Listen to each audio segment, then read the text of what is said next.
Welcome to Novelist Spotlight. This is Mike Consul, your host. In addition to being the host of this podcast and interviewing novelists, I am a novelist myself. I have 3 published novels. My latest is titled Lolita Firestone, a supernatural novel, and it is set in Sedona, Arizona and Cairo, Egypt. My previous novel is titled Family Recipes, a novel about Italian culture, Catholic guilt, and the culinary crime of the century. And my first novel is named Hardwood, a novel about college basketball and other games young men play. And that story deals with issues ranging from depression and racism to sex, religion, and university politics. All 3 novels are listed in the episode notes. I hope you will buy them, I hope you will read them, and I hope you will thoroughly enjoy them. Now, on with our program.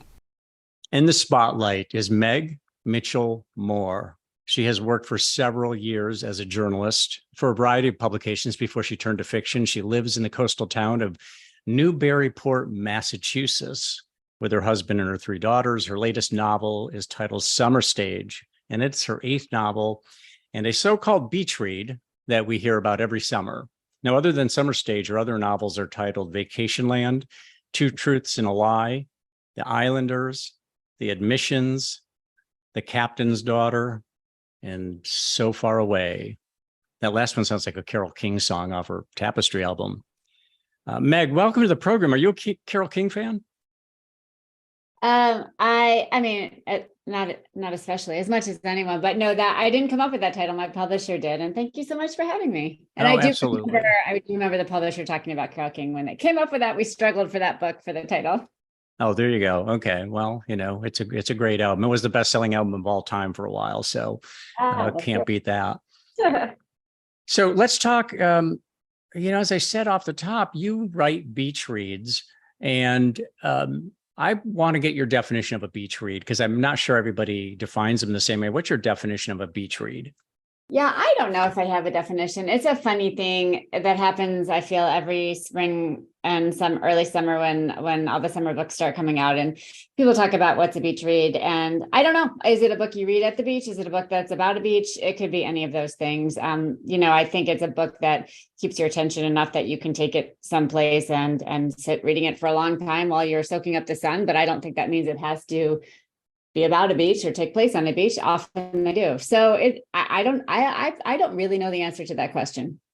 Now, you live in a beach community and you write what are considered beach reads are talk about just the beach as a venue for the novel. How often are your novels actually set in a beach community, or you have a lot of happenings that occur on the beach, the consciousness of the reader that there's the sand, there's the shore, there's the ocean waves, all those things that you can hear and smell and feel your feet in, which, aren't we all taught that good writing engages all of the senses? And anytime you're on a beach, it seems like it's a fairly easy thing to do because almost everybody's been to a beach.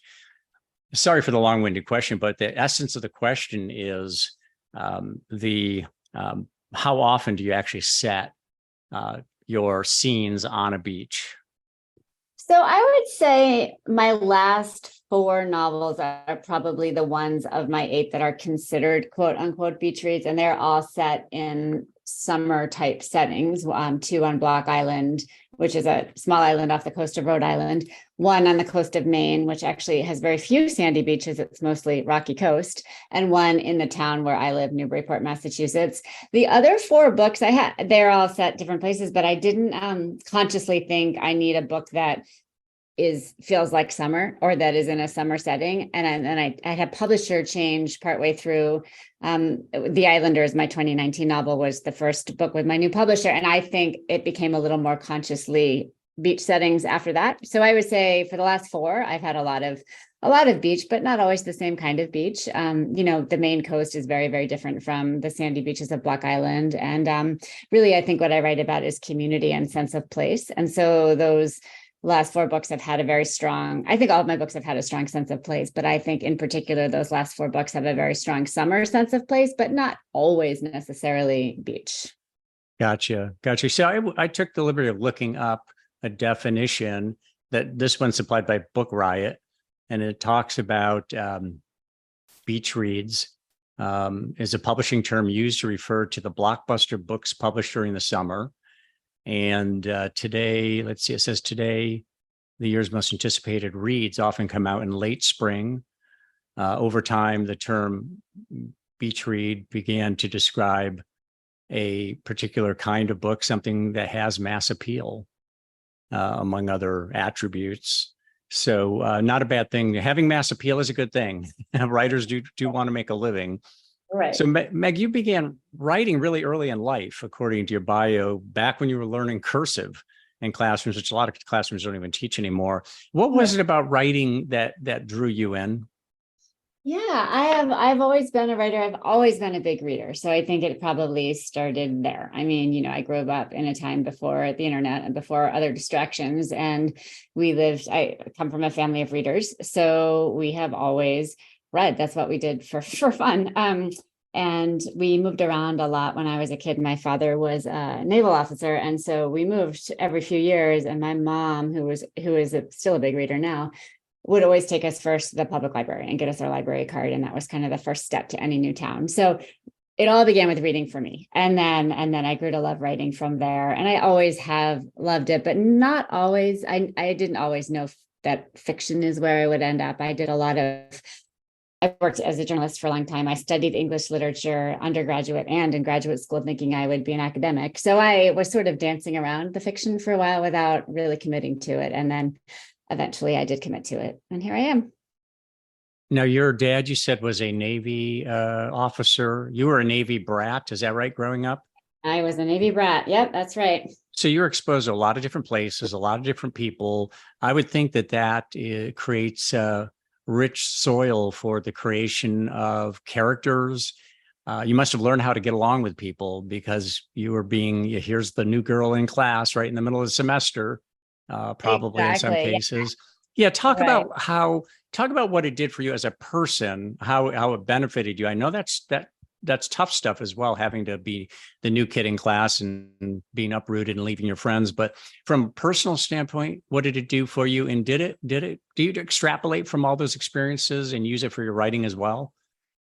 Yeah, that's a great question. It's hard to know what parts of a fully formed person are from experience or temperament. So I'd say, so I don't even know looking back. I definitely have the temperament of an observer, and that helps writers tremendously. I don't know if I would have had that if I hadn't moved around so much. So it's really hard to know what came first. We were lucky that we always moved in the summer. So I never had to start the classroom in the middle of the year, but I did move my senior year of high school. So that was the one that was like, that's really that was tough. However, I moved to this tiny town in Maine where at the time there was a naval base.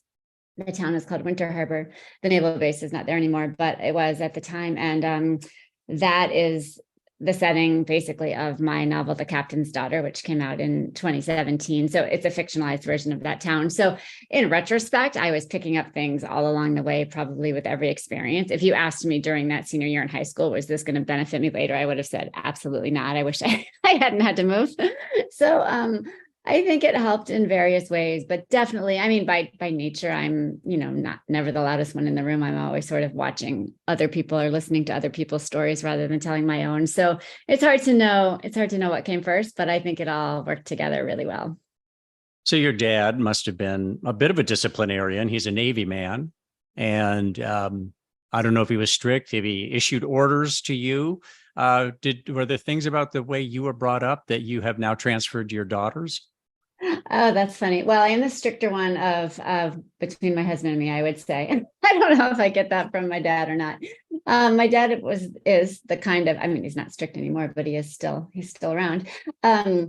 Yeah, we were definitely a little intimidated by him at times, for sure. He has that sort of military demeanor. And when we lived in Maine, he was the commanding officer of the whole base. So I saw other people being, scared of him and intimidated by him and respectful of him. And that's sort of how I grew up. But yeah, I think kids are growing up differently now. I think it's very interesting to see. My three girls one is already 20, but two teenagers and a 20-year-old. So they're mostly all cooked now. But I don't know. I think we try to do a good mix, but I think it's a different generation of parenting now than it was when I grew up, for sure. And the military aspect of it definitely puts a little different spin on things. Yeah. Yeah. So let me ask you just one more question about your dad, and I'll test your memory on this one. Did he serve on a destroyer, on a frigate, on a aircraft carrier, a submarine? Do you recall? Or maybe multiple? I know I'm not going to get this all right. So, Dad, if you're listening, I'm sorry. He was definitely on submarines when I was born. I was born in Rhodes, Maine, because he was stationed there and he was on submarines then. And I know that much, and I'm going to mess up the rest if I try it because I'm not good with that. I bet you my husband would be able to tell you better because he's better about paying attention to that. But he had many different roles, and he was in intelligence when we lived in Maine, because that's what the base up there in Winter Harbor, Maine was doing.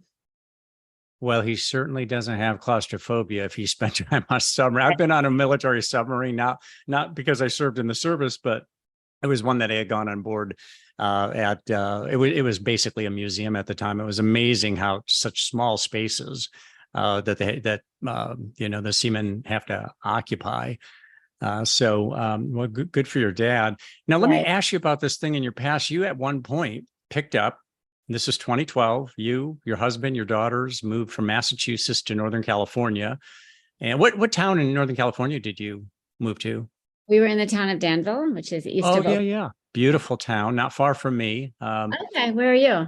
Now I'm in Modesto, but I used to be in the East Bay. So Modesto is more Central Valley, but our office, the office that I work for that I work in as a magazine editor is in San Ramon, California, which is not far. Yeah, we're really close to San Ramon. Yeah, but it didn't live up to your expectations. It says you lasted exactly 1 year. You returned to the coastal town of Newburyport, Massachusetts. What about California didn't agree with you? I know that the Danville's a very wealthy town. I know it's just pretty hoity-toity, according to some people. I don't know if that was part of it or there was something else going on. Yeah, it was. We had a really, really good year full of great experiences. But when we looked, and my husband really liked it there, and we had moved there for his job, but the rest of us couldn't see ourselves there forever. And we sort of decided, rather than wait 2 more years and pull kids out of school, we would just move right back before they even knew they had been gone. So it was, California, as you know, has some very amazing parts. It was too hot for me. That's one thing. That climate, that desert heat in Danville, oh my gosh, I couldn't take it. That was part of it. We met some wonderful people, but yes, there's a lot of money out there. There's a lot of money constantly moving into California. The real estate was crazy. Everything was so expensive, and our family was far from us. And we just thought, I don't think we see the rest of our lives here. So let's just get back to the East Coast while we still can. So Newburyport, you went back to Newburyport, which says to me that you obviously like the town very much, and the grass isn't greener on the other side. You didn't pick a different spot like Providence or Kennebunkport or somewhere like that. What attributes does Newburyport have that attracts you? Also, has it been used I think you did use it as a venue in one of your novels, didn't you? I did for 2, actually.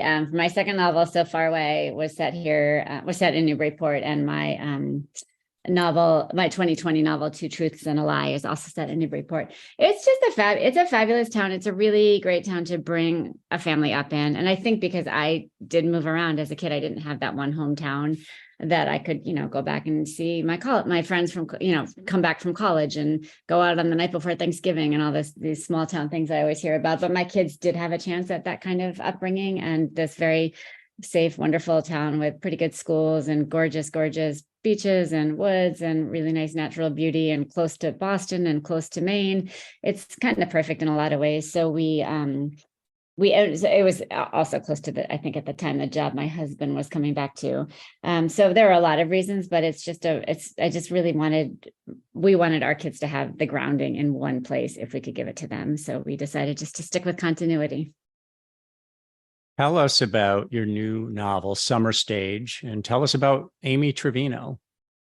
Sure. Amy Trevino is one of the 3 main points of view in the novel. I always have rotating points of view from third person. I can't seem to stick to one, even if I try to. So this, like most of my novels, has these 3 characters, and she's one, and she is a high school English teacher and drama director, and the sister of a very famous actor, and she lives in Narragansett, Rhode Island, which is across the water from this island, this tiny island, Block Island, where she grew up. And her brother, the famous actor, comes back to direct a summer theater production, and she becomes the production manager. And she has a 19-year-old daughter who's sort of escaping this TikTok infamy that she got caught up in, who's also home for the summer. And they all sort of are helping out with the production and learning a little bit about themselves and about each other that they didn't know. Interesting. So I'm curious about, so Block Island is Rhode Island, is that right? Yes. Okay. That particular setting was used for what reason? I set my 2019 novel, The Islanders, there, and that was a little bit of a random choice where I didn't know the island at all, but I had always been curious about it. So I got to know it, and I wrote a novel set there. And then I had 2 other novels set different places, and I wanted to set another book on Block Island. It's a wonderful place for a lot of reasons, and I wanted to just keep writing about the same characters. And then my editor said, I think we're done with those characters. Let's think of a new story to put here. And this is what I came up with. So I have some characters from other novels who pop in here and there, but they aren't the central people. And the readout on this one from the publicist is a spirited summer page turner following a family of actors grappling with fame, scandal, and ambition. That's a draw alone right there. Just that description.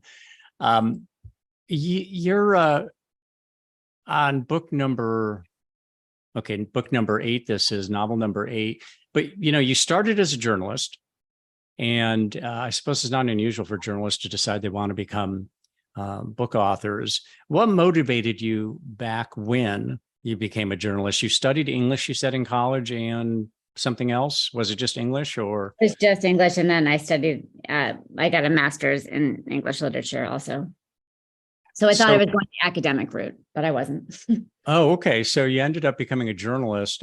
Talk about that. What did you like being a journalist, or was there anything about journalism that pushed you away at all, or that you found to be unappetizing?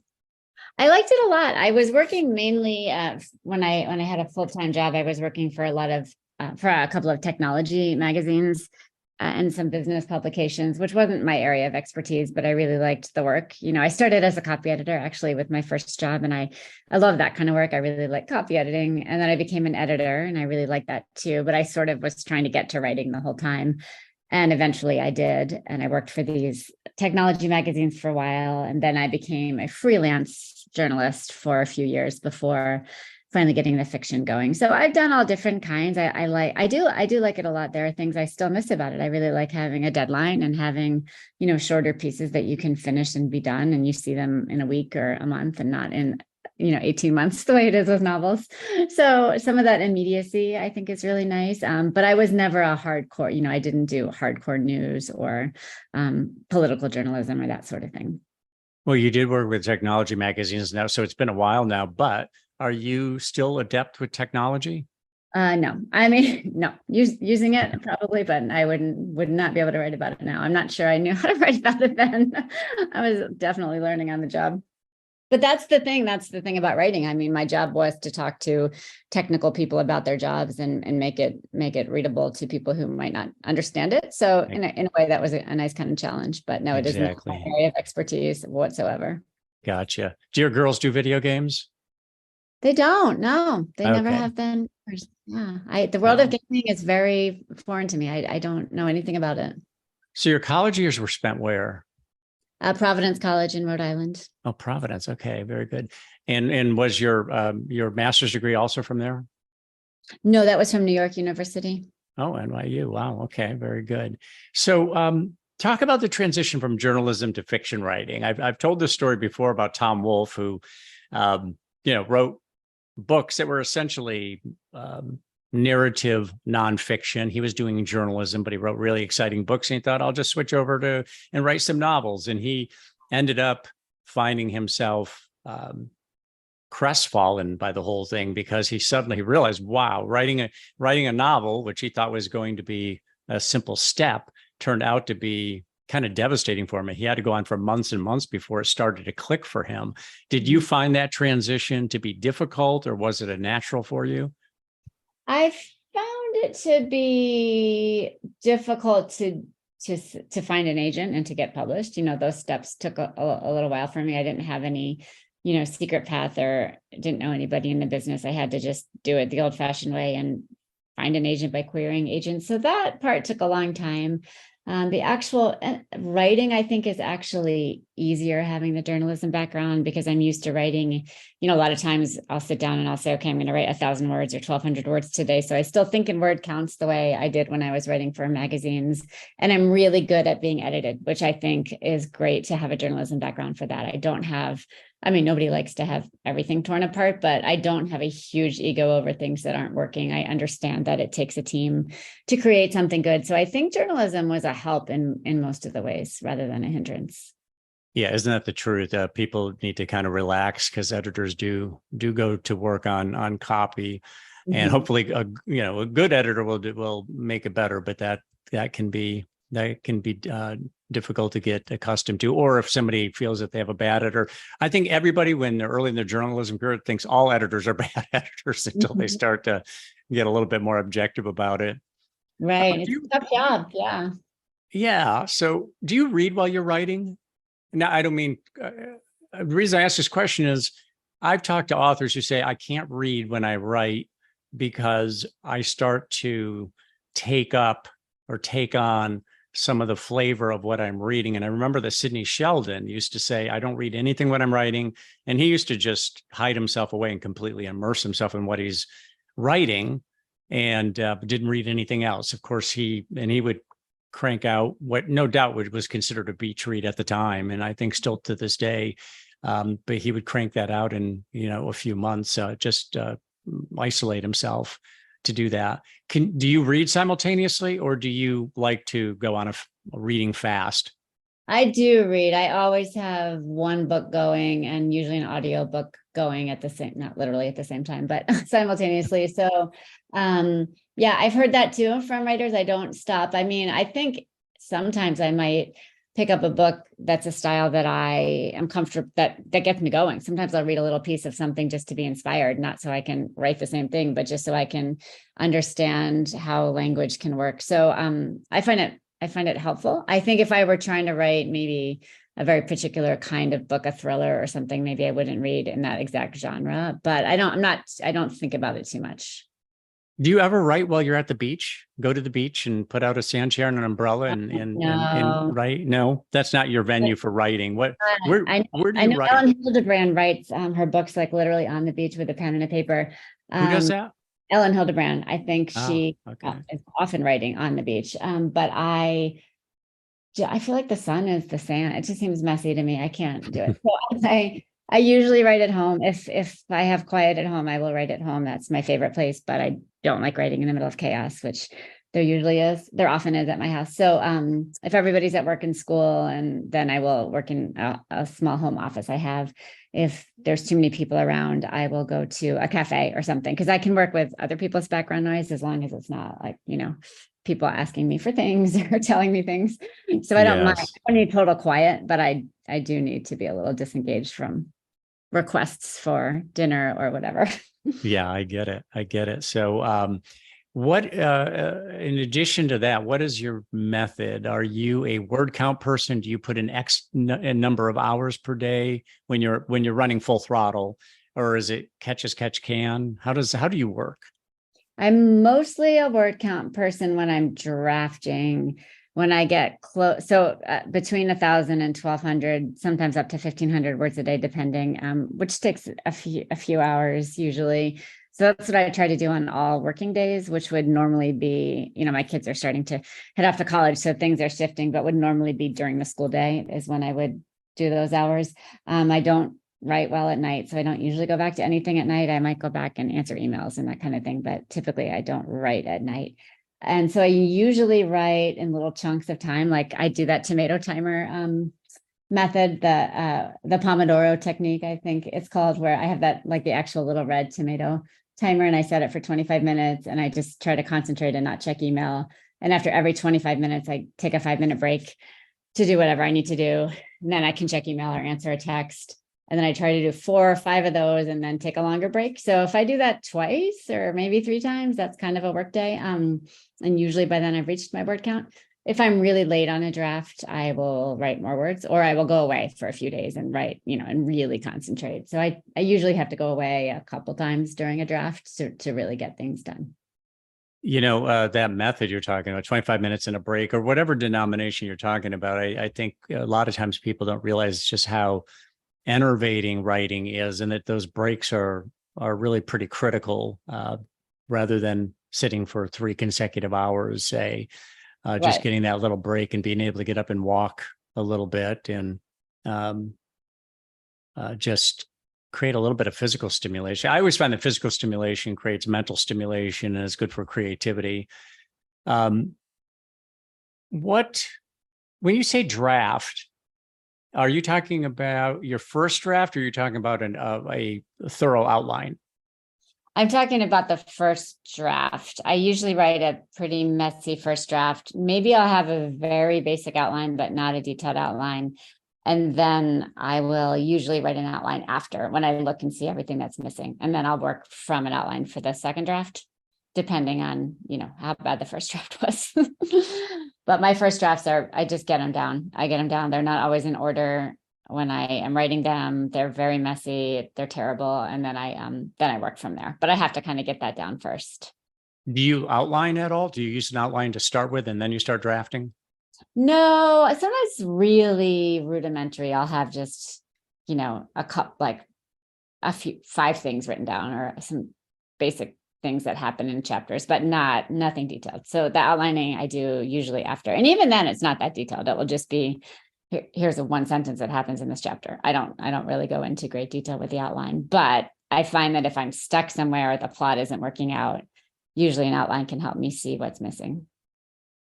Now, if you were to compare first draft from Meg Mitchell Moore today versus when you were writing your first novel, are they the same, just in terms of, look, they're sloppy, they're messy, they're the first rough draft of history, as we say in journalism, and that's just the way writing is? Or do you feel that your first draft has improved over time? It has maybe improved a very tiny bit, but not by much. I think the only thing that has improved is that I know that the book has a home, so I know I'll work out whatever problems there are. That first time, there's so much uncertainty about, why am I even doing this? I don't even have an agent. This will never get published. This is terrible.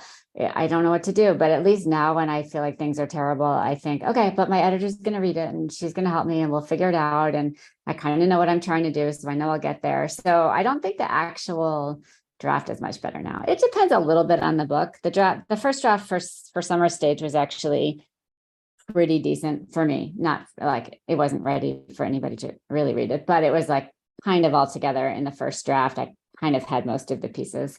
But the first draft for the book I'm working on now is nowhere near ready. I have to do a lot more work on that one. So sometimes it depends on the book, but it certainly has not gotten amazingly better over time. Now, the book you're working on now is your successor to Summer Stage. Right. Not that they're connected, but what can you tell us about your next one? I can tell you that it needs a lot of work, and that it is also set on Block Island, same setting as Summer Stage. It is very loosely inspired by The Great Gatsby, but set in contemporary times and with the genders switched. So it very loosely follows the outline of Gatsby, not even, but it is somewhat inspired by, and it's looking a lot at the American dream and class and privilege and those questions that I find endlessly fascinating. You mentioned you were writing, and why am I doing this? I don't even have an agent. How did you get an agent? What was your big break? Was it your first novel was So Far Away? Is that correct? No, that was my second novel. My first novel is called The Arrivals, and it came out in 2011. So I had been working, I was freelancing, but my kids were very young at the time. So I was sort of not working a ton, but I was working and also trying to write a novel and not really knowing how to do any of it. And then for 1 year, we got some really good childcare. And I thought, okay, I'm going to spend half my childcare time on the nonfiction that's paying and half on working on this novel. And so I did finally get a draft down, again, a messy draft, a bad draft. And I started querying agents at that time. And I just kept writing letters to agents until somebody answered me. And that's my amazing agent, Elizabeth Weed, who is still my agent today. So I had a lot of people say, I like it, but I don't love it. Or I'd like to read a chapter, and then they would request the full manuscript and then they would turn it down, or some, I would have enough sort of close calls that I thought, oh, I should probably keep going. So I just kept going until I finally got the right person, because you have to find not just any person, but the right person who understands your work and what you're trying to do. And that book still needed a lot of editing before we sent it out to publishers. And my agent and I worked on that together, and even used an outside editor for a few months for sure before we even tried to sell it.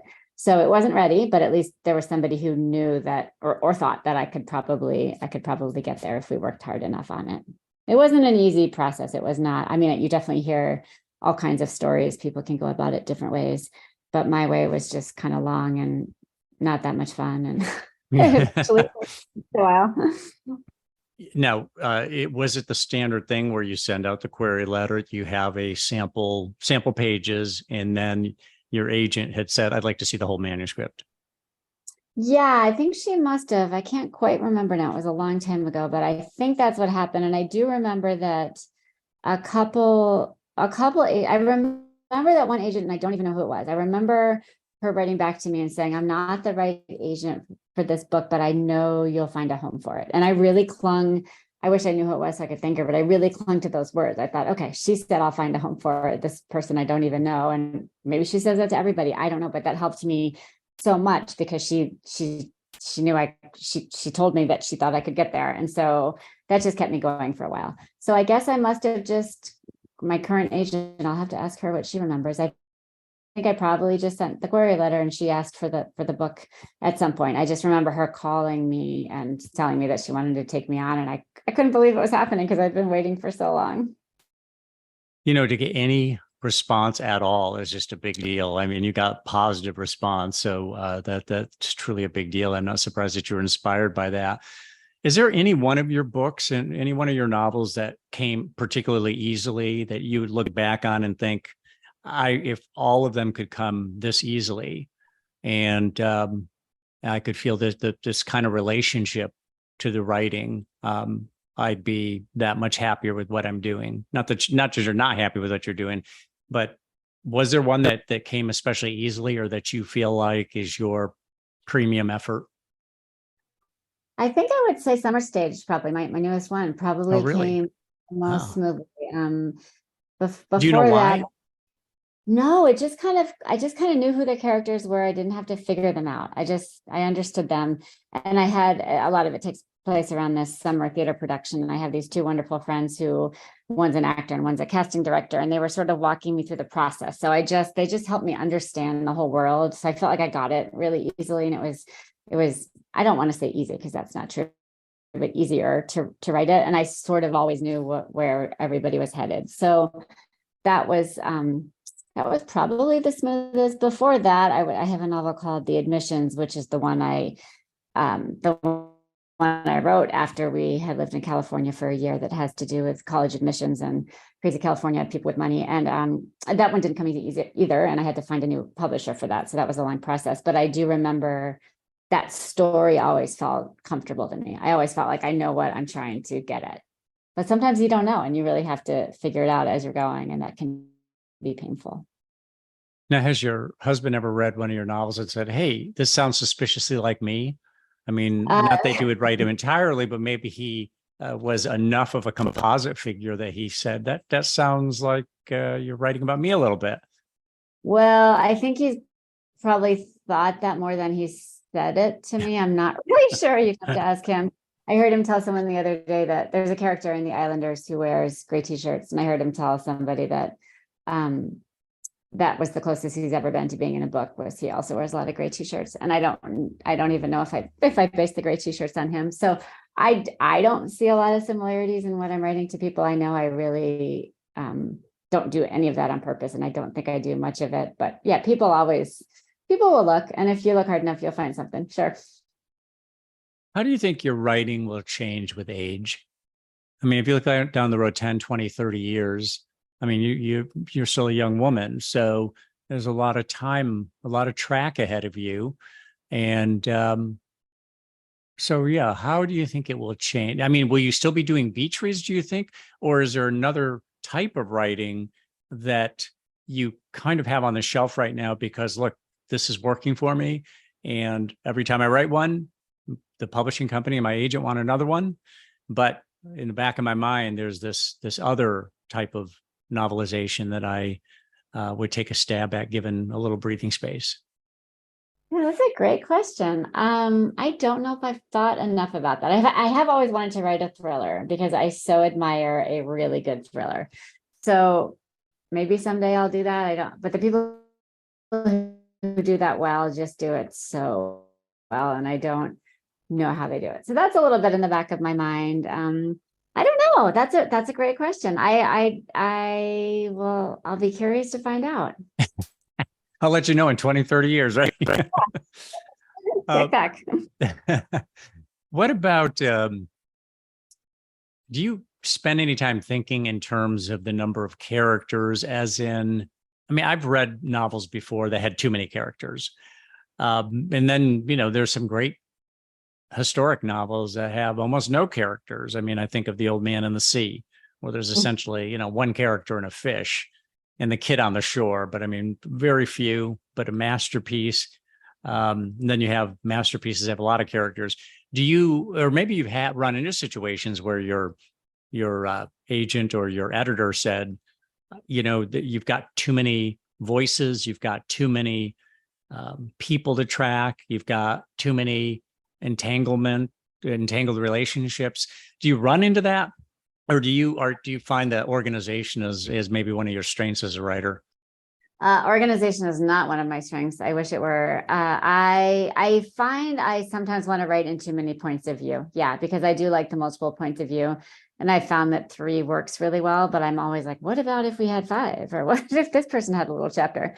So sometimes I will stick in, actually in the last draft of my novel that needs work, I did have a point of view that is coming out because she really wasn't necessary, but I liked her so much. So I just kept writing her, but she really doesn't have enough to do with the story. So I think I do struggle with that. I really, I think I said, I admire those novels that are first person all the way through, a captivating voice that isn't the voice of the author, but it's just this voice. And they just tell a story that way. And I don't think I'll ever, maybe that's what I'll do. Maybe that's what I'll do in 20 years. I would like to one day be able to do that. That's amazing to me. A really good first person all the way through point of view. That's not like me writing myself.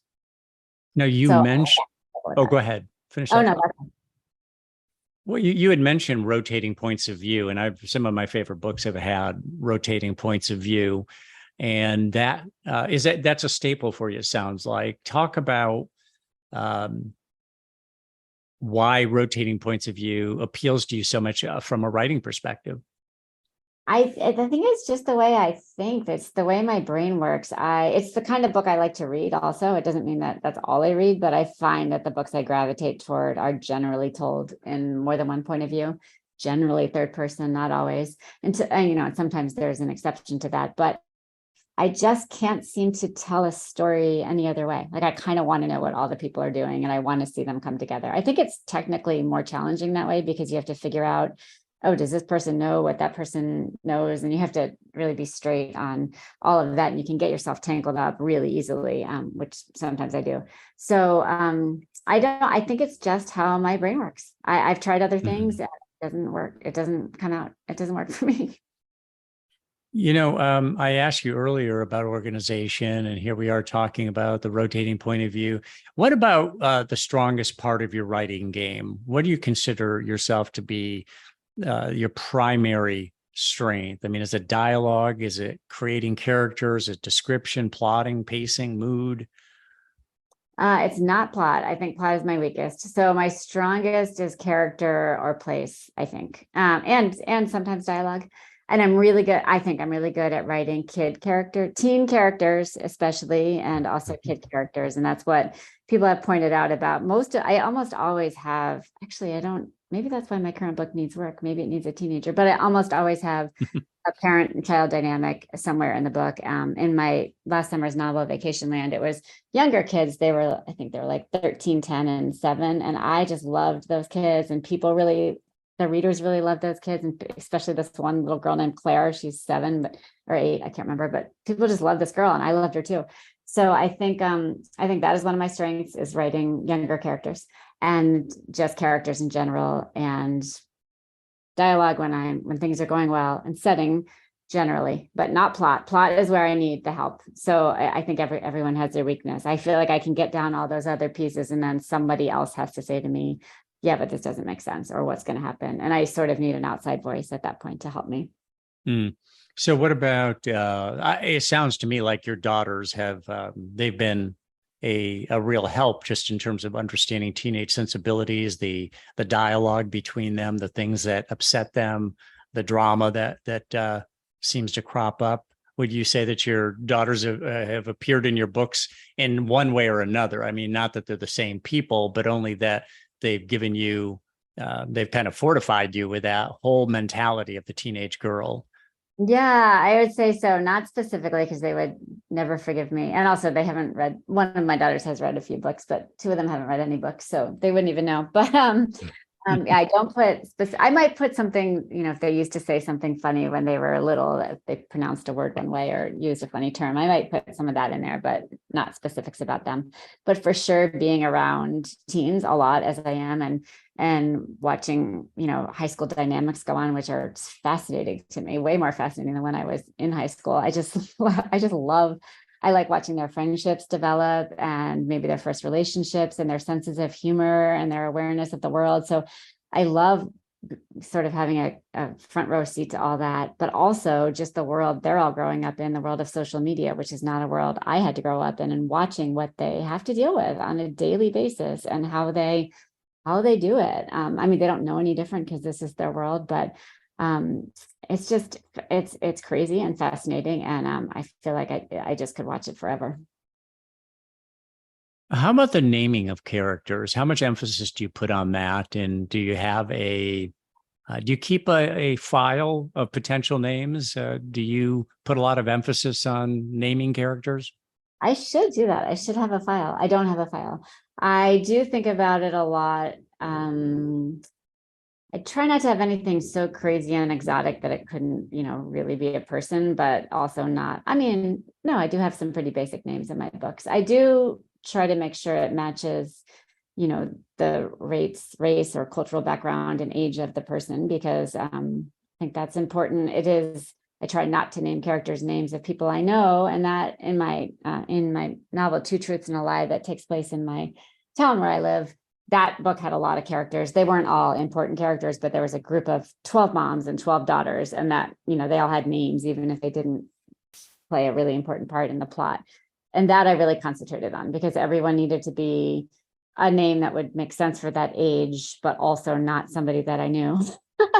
So it wouldn't look like I was writing about somebody. And I remember thinking, okay, I know a lot of people named Heather already, so I can't have a Heather, and I can't have a whatever it was. So I had to do some thinking, and keeping all that straight was tricky. But for the most part, I look at a lot of lists of, boys born in 1945, what would they be named, and that sort of thing. And that's usually where I start. Last names can be trickier, because I feel like you want it to be slightly different, but not crazy different. You don't want a name that nobody can pronounce. So that can be a little trickier. So I go through this, but I should keep a file. I think I'll start doing that. Thank you. I'm amazed at how many books I read that they have a character, and it's like, why'd you make the name difficult? I mean, why'd you do that when the reader doesn't really know how to pronounce it? Right. So what? And now audiobooks are so important that you want the audiobook narrator to be able to pronounce everything correctly too. With audio, I understand you listen to audiobooks. I heard you mention them earlier. I listen to a lot of audiobooks because my job has me reading all day. So give my eyes a break and put my ears to work. But you just don't have that issue with an audiobook, because somebody obviously had been told how to pronounce it and so on. Let me ask you about the Mom Squad. What is the Mom Squad? The real one and the fictional one? So in Two Truths and a Lie, the group of 12 moms I mentioned, I myself have a large group of wonderful, mostly mom friends in my town. And for a while, I think we had a group text, and it was called the Mom Squad. It has changed names a few different times, but at one point it was called the Mom Squad. And so I used that name. I asked them all, do you guys mind if I use this in my book? And so it's a group of these moms, and my actual Mom Squad is a group of lovely women, but in the book, they're not all so nice, and they're not all nice to one of the main characters. That's sort of one of the main points of the book, is this outsider comes in and is trying to fit into this unwelcoming group of women. So they're not at all based on my friends, but just the idea of a whole group of women, I think, is something that a lot of people can relate to if they live in a town where people are raising families. I think that I'm getting back to the first draft, and you talk about how you write a really messy first draft. And I think that's what chases a lot of people away from writing, is that they go to write it and it's like, this thing's a mess, and they feel like I can't do this, not realizing that there's no such thing as an author that doesn't write a lousy first draft. It's just the way, it's part of the process. What would you, I mean, maybe I just said it, but what would you tell the aspiring novelist who's frustrated that their copy isn't coming out very lucid on the first go? Yeah, my advice is just keep going. Don't stop. Don't look back. Get through the first draft, and then you can fix it. And that might not be the way everybody works. So that might not work for each writer. And there are people I know who do polish every page before they move on to the next one, and they write beautiful books that way. So that is a way. It's not my way. So my advice is, if you feel like you can't do it, just keep going. And then my other thing I always tell people is, if you write 150 words a day, which you can do in 10 minutes, probably less than 10 minutes, it's not very long. It's like less than probably most of your emails. If you do that over a year, you've written at least half a book, and you keep going and you have a book. So all those little groups of words stack up. So don't look at the big picture. Just keep writing the little bits that you can, as many days in a row as you can, and you will eventually have something you can work with. There you go. Okay. So Summer Stage came out during the summer appropriately. Do all of your books, are they timed in a way that they come out in spring or summer because of the subject matter or the titles? Your titles sound very much like, not all of them, but they sound very much like summertime books. Right. The last 4 definitely have. I'm trying to think before. Oh yeah, the last 5. Yes, most of them have come out in the summer. And there's so many decisions that go on, and the marketing end of things and the sales ends of things, and everybody in those jobs knows what they're doing. So I always just let people do their jobs, and I say, sure, I'll do whatever I can to help. But that has been the timing. I don't know if that will be that way forever. I think the book I'm working on is a summer book for sure. After that, we'll see. But publishing is there's so many things that happen behind the scenes. I mean, the books that come out in the fall are usually the big literary books by big names, and you don't want to put something out there that's going to get lost in the shuffle. And then you don't want to put a book out. And I forgot I forgot even what happens all throughout the year, but there are so many publishing calendar things that we are not always privy to, and that the experts know and they understand. Is there any novelist or two that most inspired you? Oh, when I was just in general in my life, or now? Yeah, as you were coming of age, well, inspired your writing, for instance, just even maybe before you were writing fiction, you really adored their work, and they were inspirational in some way. Yeah. I mean, when I was a kid, I always go back to the Anne of Green Gables books, because those were my very first, a series that not the first one I loved, but I loved those books so much. So I feel like that was a huge influence on me as a child, as far as writing. Going forward, it's often whatever I'm reading that I love at the time. I mean, I'm a huge fan of Ellen Hildebrand for summer books, and she's been such a supporter of mine too, and I'm really grateful to her. So I love her books, and she's somebody I look to for inspiration, not only how to write so often and so well, but just sort of I've just seen her, at book signings, and seen how many people are there to see her, and how graceful she is with all of that, and grateful for all of it too. So that's wonderful to see. But as far as I mean, it's often just what I've recently read. Like I just finished reading Yellowface by R.F. Kuang. I hope I'm saying her name right. And that book was so amazing. So now I'm thinking that like there's no other book that's as good as that book. That book is so good. So a lot of times it's just what I'm reading at the time inspires me. What do you like best about being a novelist? What do I like best? I like when I get emails from people who really connected with the book for a personal reason. And then I feel so grateful that I'm able to do that for a living. Now, if somebody was to say, I'm going to start reading your novels and I like what I've heard, what will my takeaway be? What do you want me to walk away with, or what do you expect your readers to find gratifying or as a takeaway? Oh, that's a great question. I mean, I want people to be entertained for sure. When you're reading a book that is about, that takes place over the course of a summer, and maybe you're reading it during a summer, I want you to want to go back to it and I want to find out what happens for sure. But I also think if you learn, if you think about human nature in a way that you didn't think before you read the book, or you see yourself or someone in one of the characters and you understand them or yourself a little better, then that's a huge takeaway for me too. And if you get to know a place that you didn't know, that's a big takeaway for me. I mean, my novel last year set on the coast of Maine. I love it when people say, I'm from Texas and I've always wanted to go to Maine and I want to go to that town now. I love that. And I love when people get to know Block Island through my books. Yeah, I always feel like a sense of place is, and it can even be an unnamed place. I've read novels where it's an unnamed place, but they still create the sense of place that kind of grounds the whole story. So I get what you mean. Right.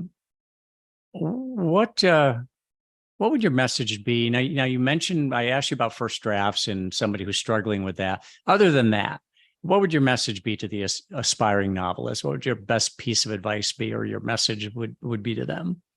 It would be read a lot. Read as much as you can from the bestseller list or from books that people tell you they loved, and try to figure out why people connected with it. And don't try to do exactly that, but just try to understand it, because I think that can be so important.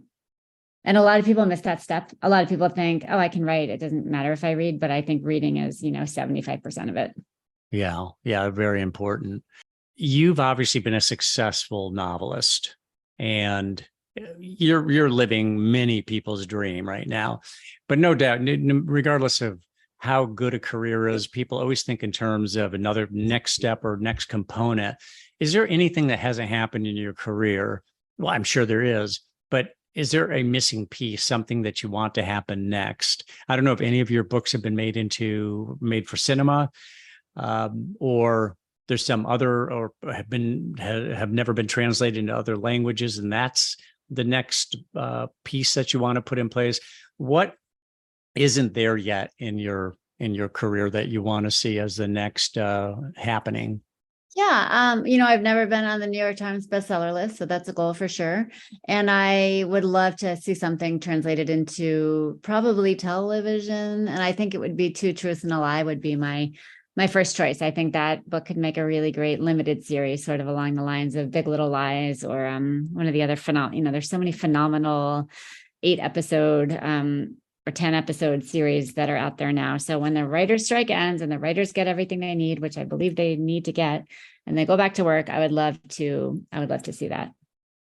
So what about, as long as we're on cinema, what movie have you seen? Is there a movie or two that kind of you feel very much represent the kind of writing that you do? Like a favorite kind of beach watch, if you will. Yeah, I don't know about a movie. I'm super into the White Lotus TV series. Have you watched that? Oh, I love it. My wife and I watch it. We devour it when it comes around.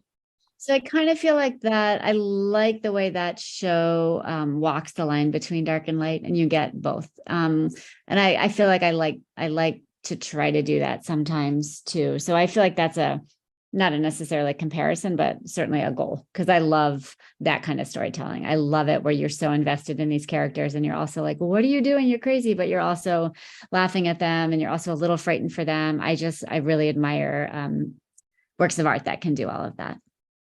I like the way you put that.